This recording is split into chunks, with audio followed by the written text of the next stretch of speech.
দুটো কাজ না করে পৃথিবী থেকে যাওয়া যাবে না। আমার ছোট্ট গবেষণা, কিছুই যদি আমি এবং আপনি না করতে পারি, তো দুটো কাজ না করে পৃথিবী থেকে গেলে বাঁচার রাস্তা নাই। এক, বিনা সালাতে যদি পৃথিবী থেকে চলে যায়। ইব্রাহিম আলাইহিস সালাম দোয়া করতেই থেকেছে, রব্বি জাআলনি মুকিমাস সালাহ ওয়া মিন যুররিয়্যাতি, আল্লাহ গো আমাকে নামাজি বানান, আমার পরবর্তী বংশধরকে নামাজি বানান, কেউ যেন বেনামাজি না থাকে আল্লাহ আমার বংশে, আল্লাহ আমি যেন বেনামাজি না হই।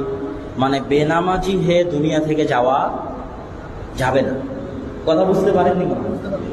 কিছুই যদি না করে যেতে পারেন, অন্তত কি হয়ে দুনিয়া থেকে বিদায় নিতে হবে? সালাত আদায়কারী হয়ে। আর নিজের সন্তানকে যদি কিছুই বানাতে না পারেন, অন্তত কি বানাতে হবে? সালাত আদায়কারী।